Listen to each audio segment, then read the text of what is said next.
then I thought, okay, high and mighty person that I used to, go out for drinks with, fine, how fast can you cut the paperwork? Don't ever do this to somebody who's got their mindset. He said, here. Took me by the arm, we walked to HR, they cut the paperwork that day. So the commitment to KM is very, very strong. And I knew I didn't know what I was doing. And that's the beauty of it. I knew I didn't know what I was doing. So then all of a sudden, now we have a KM person, and I'm getting phone calls and emails from people I have never heard of, from various universities, some of whom may or may not be sitting in this room, and if I've offended you in the past, I'm very sorry. But people... I might offend them again? Is that what you're about to do? At this age, at this point in my life, life is too short to beat around the bush. I know it's Washington, D.C., and we're really good at not saying anything after 20 years of talking. I can't do that. It's not my nature. So people would come to me, and the first guy came to me and said, I can help you build a really good KM program. Did he ask me what I had? Did he ask me what I did? Did he ask me if I had thought about it? No. He made the assumption, for whatever reason, and you can let your imagination run wild, that I had no idea, poor, pitiful, little, middle-aged Asian me, and I needed help from the big white kahuna. So I said, it's a metaphor. We were talking about metaphors at the conference this past couple days. And so I thought, Patricia, you don't know what you're talking about. I know this guy's coming across as a real jerk, but let's meet with him. So I met with him, and it took about, we haven't even gotten to slide 3, because he had a 52-page PowerPoint deck. When I said to him, Greg, can I just stop you for a second? Do you have a question? Implying there, little one. And I said, yes, I do. Let me show you what we have built. And so I fired up my computer and I opened it up and I showed him our 130 communities of practice with 54% activity rate. I showed him that we had enrolled 1/3 of the staff. I showed him how many hits we had. And I showed him how we were starting to video the people who were leaving before they leave, not after, thank you. And said, how will these 54 slides help me make this better? And he said, thank you very much, and he walked out the door. And so there were 2 more like that, and now I don't even accept the meeting. So you ask me, what would I want to hire? Because I'm going to retire. I'm retiring 2013. I'm looking for a replacement actively. Okay. What would I want to hire? I would like to hire somebody who's credentialed. What would that credential look like? Well, I'm figuring there's got to be 3 levels. Okay. I would love to have your KM curriculum have a OJT thing. I would like them to have some practical experience, because who was it with the MBA, throwing out the MBAs? Was it you? Throwing out the MBAs? Oh, yes, yes, that was me. Yes. I'm sitting over there in violent agreement with you, because book learning is really good. I mean, at the conference, Karen Stevenson and Alex and some other people talking about the theory, for those people who are majoring in theoretical physics and think on that plane, whatever that plane is, could be skewed, that's good stuff. But the people like me, who's a practitioner, and I've got to show results at the end of the quarter, or at the end of the year, as how have we improved our KM? I need somebody who I can talk to, and talk to me in English. Talk to me about, how do you do an interview? Where do you get the questions? And I've learned that I have to know a little bit about it.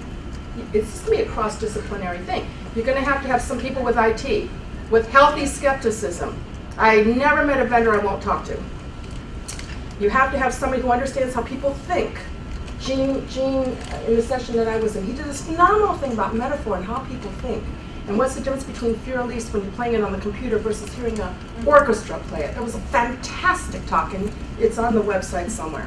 I hate that, it's on the website somewhere, and I just said it. But it is. And then somebody who's got a little bit of psychology. I mean, I have to approach somebody who's 70 years old and likes people, different than a person who's 70-year-old and is a old curmudgeon, of which I hope to become someday. Okay. I have to do something different with the 30-year-olds versus the 20-year-olds. Kiora's doing great work in that area. So you've got these really disparate areas of expertise that you've got to pull together. So there you go. I have a question for Tricia though. When the person came in and asked and suggested they could help you with KM and you had already done all that, where did you learn all that? How did you learn that? This is going to sound very arrogant, particularly with my mouth full of cookie. I thought about my peers, and I thought about, and I know a bunch of people across 4 generations, and I thought about how could I sweet talk Joe and Jean and Jerry and Barbara into doing this. It takes a little bit of sales engineering. Now the old curmudgeon, you have to know how to play an old curmudgeon. Here's the deal. I'm not going to sit and interview, I'm not going to tell you anything that I know, because if I tell you what I know, I can't come back and go consulting. Well, I can understand that viewpoint. This is, I think, from standing up in front of very angry people when you tell them you're going to bring nuclear waste to their town. You have to learn how to deal with this kind of anger. I can understand that. But here's the deal. The people who are going to be hiring the people are going to be like 5-10 years from now. And everybody who knows what you know and how wonderful you are, they'll all be gone. So if you don't leave me something, don't give me all. Give me something. Give me something, give me a hook. And it's really funny. They have massive egos, so it's really easy to work with. So you get them to start, talking, and you sit at their feet and say, oh, you are so smart. And it works every time. You are so smart. I wish I was half as smart as you. And then their ego takes over, and next thing you know, they've given you their dissertation, they're giving you the notes, they tell you everything, including where their grandchildren live. Now you got them. And now they see how people are using them. And now they see how people come back to them as a subject matter expert, and now you got them right where you want them. They can't wait to give you more. And that's, it's not rocket science. So what I think I'm hearing, and correct me if I'm wrong, is there are some things that you learn academically, there are some things that you learn just from life skills, etc. Yes. And there are some things that you can credential and certify, and there are many other things that are important to KM that you cannot. You just have... Which is the majority. Exactly, which is like I like the Drexel approach to teaching engineering. Not that I'm saying you should credential Drexel, but they require young engineers to take a semester or a year, whatever, and go practice. For all you academics in the room, I'm really upset with you guys because 2 years ago when I was looking for help, I called every university I could find within about a 50-mile radius and said, give me a graduate student, I'll let you come play with our KM program, I'll give you an office, I'll give you an IT clearance, I'll give you and everybody was too stinking busy. All again.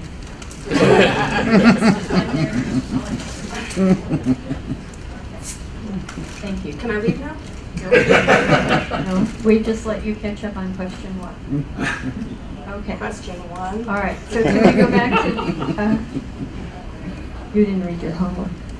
All right. I thought I was out of school. Okay. All right. So our second question was the issues of credentialing and certification still require extensive discussion. And the last comment that I remember on this that I thought was really good was the idea of trust. And I think Jack brought this up, that the credentialing, the certification does at least give us, with anybody who's consuming someone with a degree or a certificate, some level of minimal competency there, and that it conveys a degree of trust.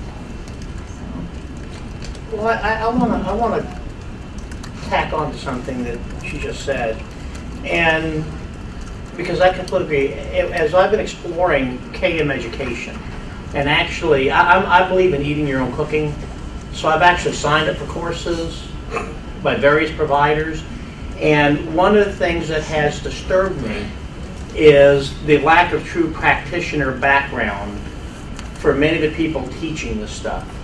I took a course that was offered by an institution, and when I looked at the CV of the professor, his background was steep in IT. Now, for those of us who've been with KM for a while, you know that's how it got started, because that's where all the toys were, that's where all the money was. So, and it was all about document management. So it all went to them, and then what we ended up was a bunch of digital landfills where everybody put their documents and said, haven't we done great? I like that. Can I use that? Yeah. Digital lamp. And so we struggled for years after that. But I look at the CV of this guy who's touted as an expert, and it says information architect expert, server expert, and then it starts listing organizational development expert, change management expert, blah, blah, blah, KM expert, and I'm thinking, this guy's got 15 different levels of expertise. I barely know how to tie my shoes. How does this work? And what I found out was that he's read the books, he can talk the books, he's never done it.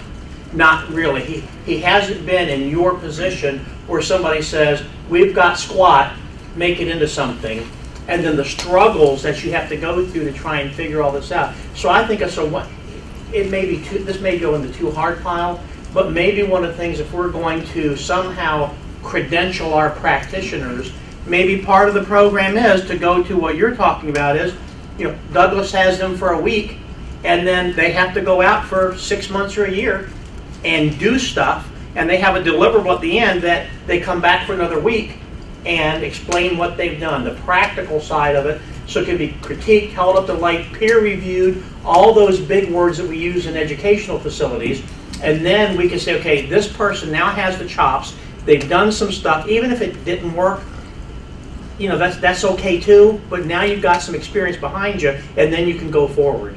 That's absolutely brilliant. I have a suggestion. Okay. If you can't come to me, Denise, and if you're in Pittsburgh or you're in Frostbite Falls, Minnesota, I bet you wherever you are could certainly use some knowledge management work on the institution itself. Oh, yes. So if you want to create a laboratory, figure out how do you create a new curriculum for a new field at your institution. How did they do it before? How do you get all that stuff? You've got the exact same problem.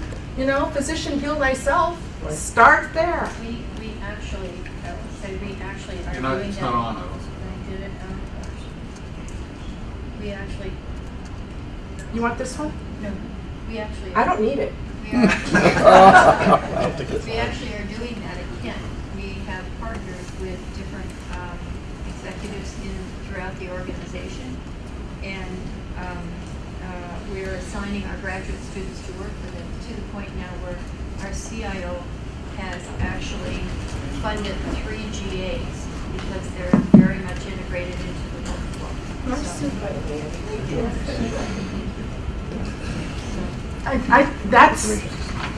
You want to get some credibility with somebody who has no time.